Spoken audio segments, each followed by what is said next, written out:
Did you guys just go out and buy a 67 to 72 Chevy or GMC truck out of some farmer's field? If so, gross. The majority of trucks that I buy are completely full of mouse and rat turds, and it's not a big surprise when I reach under the dash or under the seat and pull out a rat's nest or snake skins. In today's video, I'm going to show you the safe and proper way to clean out these trucks before you begin your build.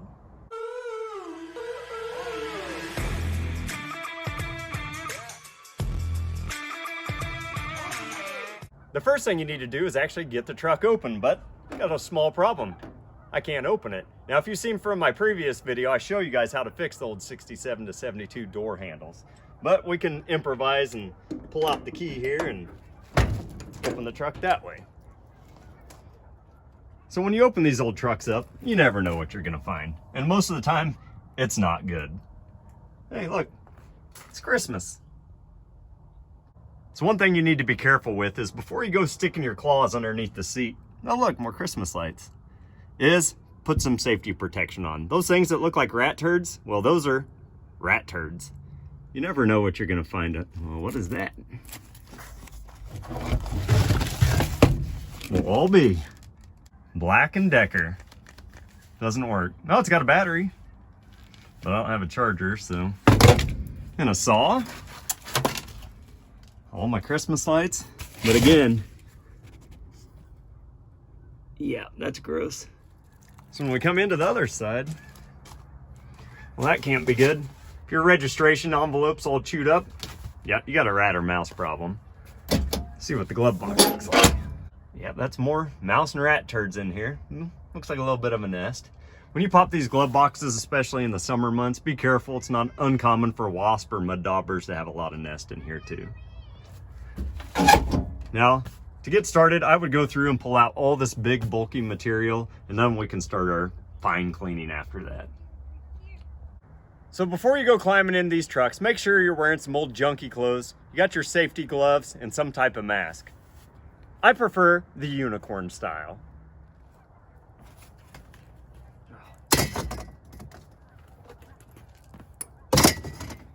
Wish you guys had smell-o-vision. Between the old rat turds, rat nest, and pure varnish, doesn't smell too bad.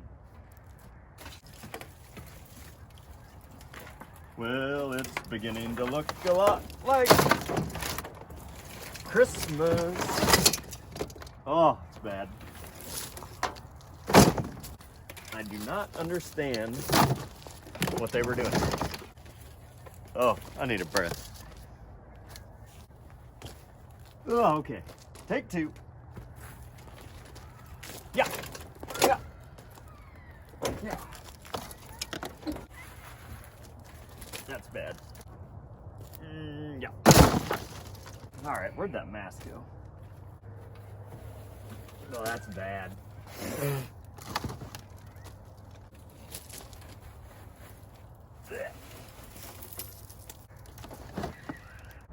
Now that we've got all the big bulky items out, now we can focus on the smaller stuff. Unfortunately, that's the mouse and rat turds. I would highly discourage you guys from using your nice shop vacs to suck all this nastiness in. If you can move your truck out into the yard or a more open area, I'd encourage you to blow it out. Now, if you have a compressor, that'll work great, but if you don't, you can even go through and borrow a neighbor's leaf blower and blow it out that way. I'm just trying to get all the loose nastiness blown out in the yard. So this part, yeah, I'm actually gonna wear my mask.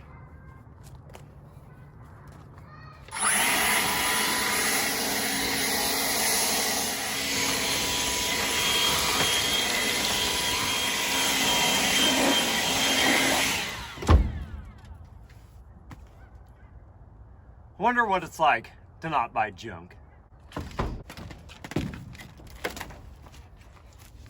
So once you get your old truck home, before you go stuffing it in the shop or the garage, make sure you pop the hood and do a good inspection. If you're pulling this truck out of some field, it's not uncommon to have ginormous rat nests sitting on the back of the engine or down in the old fender wells. You don't want to be putting this stuff in your shop and locking them in. Now, it's not a bad idea if you just grab your compressor or a leaf blower and just blow out all this trash and debris that's under the hood.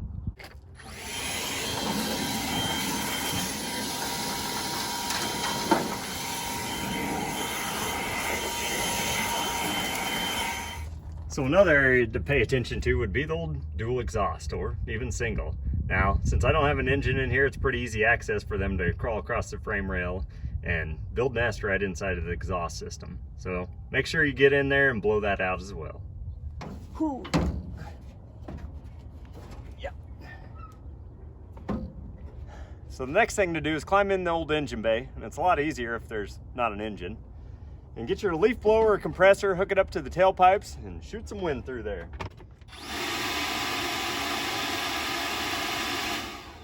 If you got dual exhaust, do the other pipe.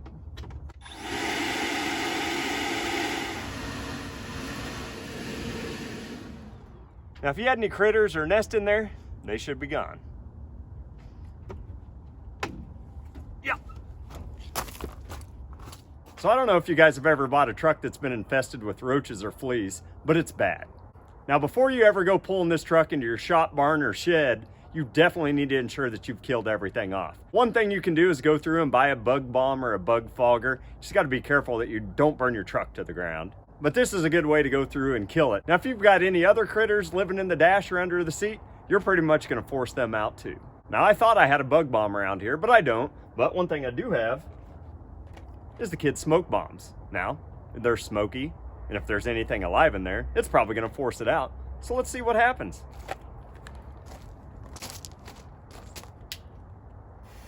Fire in the hole! Goodbye.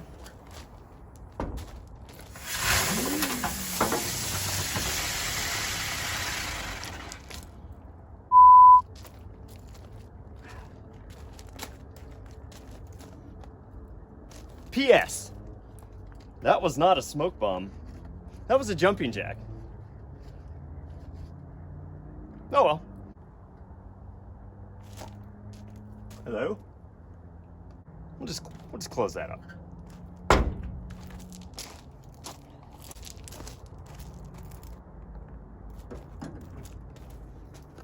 Whew!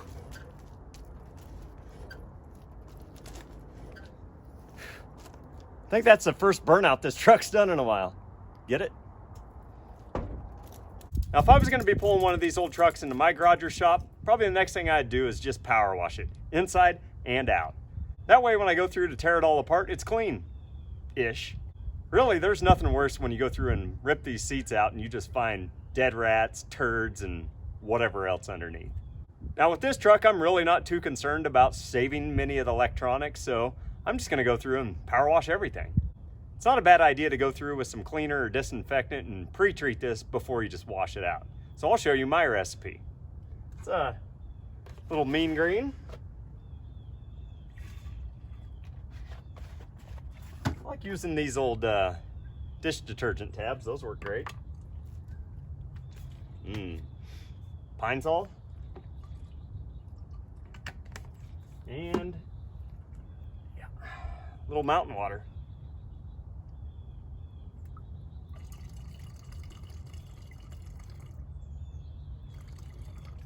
Yeah, that should do her.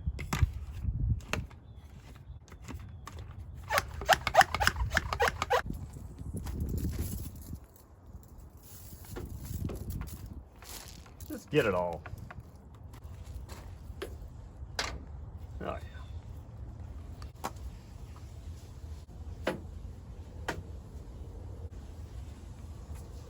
So I'll let that sit for about 5-10 minutes and we'll get to washing.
So there's certain things that are just pretty satisfying to me, and using these SOS steel wool pads with soap in them, I mean, they're awesome.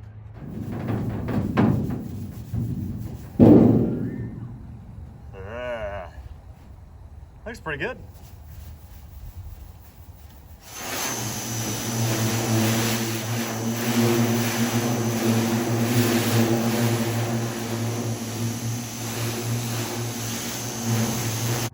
Now, if you guys weren't a believer before, check this out. Now, I know putting steel wool to your paint job is usually not the best idea, but if you need a quick way to get all that grime off of it, using the soaked steel wool works great. You can always go back with some shine juice or go top coat it with some wax.